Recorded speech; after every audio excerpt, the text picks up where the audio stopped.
నమస్తే. Welcome to our channel. ప్రముఖ ఆధ్యాత్మికవేత్త, ఆస్ట్రాలజర్ అనంత్ కుమార్ శర్మ గారు ఉన్నారు. వారితో మాట్లాడదాం. నమస్తే అండి. నమస్తే అమ్మ. ఓం గం గణపతే నమః. ధనుర్మాసం అంటేనే విష్ణుమూర్తి ఆరాధన అండి. లక్ష్మీ విష్ణుమూర్తుల ఆరాధన కానీ, కృష్ణుడు కానీ వీళ్ళ ఆరాధన చాలా ఎక్కువగా జరుగుతుంటుంది. చక్కగా తెల్లవారుజామునే లేచి తిరుప్పావై చదువుకుంటారు. దేవస్థానాల్లో ఆ తిరుప్పావై చదువుతూ ఉంటే అసలు ఆ పాజిటివ్ వైబ్రేషన్స్ మనకు అక్కడి నుంచి రావాలనిపించదు. సో అందులో భాగంగా జనవరి 10వ తారీఖు వైకుంఠ ఏకాదశి, ఉత్తర ద్వార దర్శనం. అసలు విష్ణుమూర్తి వారిని ఆ రోజు చూడడానికి దేవాలయాలు అందరూ చాలా కన్నుల పండుగ, దేవాలయాలన్నీ కిటకిటలాడిపోతూ ఉంటాయి. సో అటువంటి విష్ణుమూర్తి వారి ఆరాధన ఆ రోజు ఎలా చెయ్యాలి, ఆ రోజు మనం ఉపవాస దీక్ష ఎలా చేయాలి అనేది ఒకసారి చెప్పండి అమ్మా. ఈ ధనుర్మాసం ప్రారంభం నుంచి వైకుంఠ ఏకాదశి దాకా ఈ లక్ష్మీ నారాయణమూర్తి విష్ణుమూర్తిని బాగా ఆరాధించాలి. ధనుర్మాసం, ఈ ధనుర్మాసం 30 రోజులు చక్కగా తెల్లవారుజామునే లేవడం. అసలు తెల్లవారుజామున తినాలి. అసలు ధనుర్మాసంలో తెల్లవారుజామున తినడం వల్ల వేడివేడిగా చక్కగా ధనుర్మాసంలో తెల్లవారుజామున భోజనం చేయాలి. చక్కగా తెల్లవారుజామునే ఆ పరమేశ్వరుడికాయ చక్కగా అర్చనలు చేసుకోవడం, లేవగానే స్నానం చేయడం, చక్కటి బట్టలు వేసుకోవడం, స్వామివారి దేవాలయాలు కలకలాడిపోతుంటే విష్ణుమూర్తి దేవాలయాలు, రామాలయాలు ఈ రెండు జరిగింది. విష్ణుమూర్తికి జరిగింది, వెంకటేశ్వర స్వామి గుడిలో జరిగింది. ఇంక మిగతా దేవాలయాల్లో ఇది ఉండదమ్మా. ఓన్లీ వైష్ణవ మతానికి సంబంధించింది కాబట్టి ధనుర్మాసం చక్కగా ఆ విష్ణుమూర్తి లక్ష్మీనారాయణ ఇద్దరిని కూడా విడతీయకుండా లక్ష్మీనారాయణ ఇద్దరిని కూడా కొలుచుకుంటూ ధనుర్మాసంలో చక్కటి నామం బొట్టు పెట్టుకుని ఆ 30 రోజులు కూడా నిష్ఠాభక్తులు చక్కగా పాటించారు. తెల్లవారుజామునే 30 రోజులు తెల్లవారుజాము లేవడం, చక్కటి బట్టలు వేసుకోవడం, దేవాలయానికి వెళ్ళి వచ్చేయడం. ఇంట్లో తెల్లవారుజామున పొంగలి గుళ్ళో పెట్టినా తినచ్చు. ఇంట్లో కూడా మనం వంట చేసుకుని 5 లోపు 5 గంటలకి 6 లోపు భోజనం చేయడం వల్ల కూడా ఇంట్లో చక్కటి ప్రయోజనం. ధనుర్మాసం అంటేనే తెల్లవారుజామున చేసే పూజ ఇది. తెల్లవారుజామున చేసుకుని ఈ ధనుర్మాసం విష్ణాలయానికి, రామాలయానికి వెళ్ళడం, అక్కడ తిరుప్పావై చక్కగా ఇవి అవి చదువుకుంటూ అక్కడ పండితులు చక్కగా ఆ నామస్మరణ చేస్తూ ఉంటే చక్కగా వాళ్ళు చెప్తూ ఉంటే ఎంతో చక్కగా ఉండే సుప్రభాతాలని ఇవని అమని రకరకాలుగా వాళ్ళు చక్కగా మైకులో చదువుతూ ఉంటారు. దైవారాధన చేసుకోవడం వలన కూడా ప్రతి 30 రోజులు కూడా విష్ణు ఆలయానికి, వెంకటేశ్వర స్వామి దేవాలయాలకి, రామాలయాలకి తెల్లవారుజామున వెళ్ళడం, దర్శనం చేసుకోవడం. అక్కడ చక్కగా అక్కడ పొంగలు పెడతారు ఫస్ట్ నివేదన.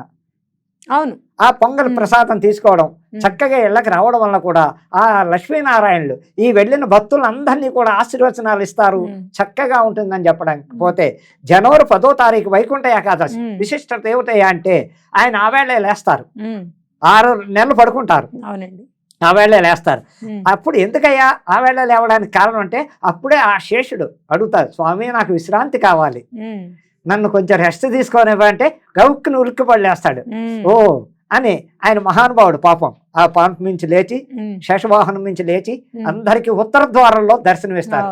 ఆ ఉత్తర ద్వారానికి ఆ రోజు వైకుంఠ ఏకాదశి విశిష్ట. ఆవేళ ముక్కోటి ఏకాదశి, వైకుంఠ ఏకాదశి రెండు ఒకే రోజు వస్తాయి. దాన్నే ముక్కోటి ఏకాదశి. శ్రీరామచంద్రమూర్తికి భద్రాచలం కానీ, పెద్ద పెద్ద అయోధ్యలో కానీ ప్రతి చోట రామాలయాలు ముక్కోటి ఏకాదశి విష్ణువులు కలకలాడిపోతూ ఉంటాయి. భక్తులతో, జనాలతో కలకలాడుతూ దైవారాధనలతోటి, వేద మంత్రాలతోటి, ఉచ్చరణతో ఆ దేవాలయాలు ఎంతో. ఇంకా పోతే ఆ విష్ణుమూర్తి ఆవేళ వైకుంఠ ఏకాదశి నాడు నిష్ఠ ఏమిటయ్యా అంటే చక్కగా ఓపుకున్నవాళ్ళు, అంటే షుగరు బీపీలు లేని వాళ్ళు, ఆరోగ్యవంతులు ఎవరైనా సరే తెల్లవారుజాము నుంచి రాత్రి 7 దాకా ఉపవాసం ఉండి రాత్రి వండుకు తినడం వల్ల కూడా కాదండి మేము ఉండగలం, మధ్యాహ్నం పలహారం చేస్తాం, రాత్రి కూడా ఏదో పలహారం తీసుకుని మొన్నాడు ఉదయం ద్వాదశి నాడు పొద్దున్నే స్నానం చేయడం, 10 గంటలకల్లా చక్కగా వండుకు తినడం, నాన్ వెజ్ అనేది తినకుండా అలా చేసుకోవడం కూడా ఈ వైకుంఠ ఏకాదశి ప్రయోజనాలు ఎన్నో రకాలుగా, ఎన్నో విధాలుగా. అందులో ఆయన ఆరాధించడం అంటేనా సృష్టికర్తలు వాళ్ళు. అందులో శివుడు, బ్రహ్మ, విష్ణు, మహేశ్వరుడు ఈ ముగ్గురు కూడా సృష్టికర్తలు. వారు లేదే ప్రపంచమే లేదు.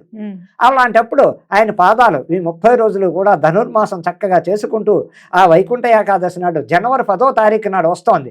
చక్కటిది ఆ పవిత్రమైన రోజు. ఆ పవిత్రమైన రోజు భక్తులంతా దేవాలయాలకు వెళ్ళండి, నిష్ఠభక్తులతో అర్చనలు చేయించుకోండి, అభిషేకాలు చేయించుకోండి, చక్కటి నైవేద్యాలు పట్టుకెళ్ళి గుళ్ళో కొబ్బరికాయలన్నీ పళ్ళు రకరకాల పళ్ళని పువ్వులని ఆ మహానుభావుడికి సమర్పించి మీ మొక్కులు తీర్చుకోండి మనసా వాచా కర్మణ అని చేసుకోవడం వల్ల కూడా వైకుంఠ ఏకాదశి పవిత్రం అంటే మామూలు పవిత్రం కాదమ్మా. అది ఎంతో నిష్ఠ భక్తులతో ఆరాధించిన వాళ్ళు తప్పకుండా రాత్రే ప్రత్యక్షంగా కళ్ళలో కనపడతారు ఆయన. లక్ష్మీనారాయణలు ఇద్దరు కూడా నిష్ఠాభక్తులు పాటించిన వాళ్ళకి తప్పకుండా నిద్రలో కనపడవలసిందే ఏదో రూపేనే. లేదు తెల్లవారేసరికి ఇట్లో జరగరాని మంచి జరుగుతుంది. ఊహించరు వీడు. అలాగే ఓ స్థలము లేకపోతే ఓ ఇల్లు ఆఫర్ రావడం కానీ, లేకపోతే సడన్ గా మీ అబ్బాయికి జాబ్ వచ్చింది అనడం కానీ, ఏమండి మీ అమ్మాయికి పెళ్లి సంబంధం వచ్చింది ఏంటి, ఇలాంటి శుభవార్తలన్నీ తెల్లారేసరికి వింటారు, విని తీరుతారు ఎంతో మందికి. చక్కగా చేసుకోవడం వల్ల ఈ ఉపయోగాలు ఉన్నాయి. వైకుంఠ ఏకాదశి పవర్ అలాంటిదమ్మా. అందులో ధనుర్మాసం ఎండింగ్ 15వ తారీఖుతో అయిపోతుంది, జనవరి 15కి. అందుకని వినండి భక్తులు చక్కగా ఈ దేవాలయాలకి, రామాలయానికి, వెంకటేశ్వర స్వామి గుళ్ళకి వెళ్ళండి. అందులో చిలుకూరు బాలాజీ గుడికి బాగా వెళ్ళండి. దానివల్ల కూడా చిలుకూరు బాలాజీ ఆశీస్సులు చాలా మందికి. ఆయన్ని అసలు వీసాల స్వామి అని పిలువబడతాడు. అలా ఉద్యోగం రాని వాళ్ళు కానీ విదేశాలు బ్రేక్ వచ్చాయంటే ఆ చిలుకూరు బాలాజీ దగ్గరికి వెళ్ళి ఇన్ని ప్రదర్శనాలను మొక్కుకుని చక్కగా చేసుకుని ఆయన ప్రార్థిస్తే కూడా ఇన్ని శనివారాల్లో ఆయన తప్పకుండా మనకి ఏదో వీసా రావడం కానీ, ఉద్యోగం రావడం కానీ, విజిటింగ్ ఆగిపోయిన వాళ్ళకి అవడం కానీ, ఇలాంటి ప్రయోజనాలు ఎన్నో జరుగుతాయి తల్లి.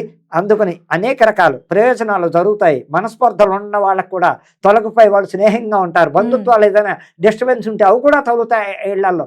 అనేక రకాల ప్రయోజనాలు ఉన్నాయి తల్లి. వైకుంఠ ఏకాదశి అంత పవర్ అయిన రోజు అని చెప్పడానికి ఉంది. అందులో లక్ష్మీనారాయణ ఇద్దరిని కొలవాలి, సింగిల్గా ఎప్పుడు కొలవకూడదు. లక్ష్మీదేవి కూడా చేసుకోవడం వల్ల ఆవేళ ఆ లక్ష్మీదేవికి పూజలు చేసుకుని ఆ అమ్మకి క్షీరాన్ని నివేదన పెట్టి చక్కగా చేసుకుంటే ఎంతో ప్రయోజనం ఉంది అని చెప్పడానికి ఆస్కారం ఉంది. రైట్ అండి.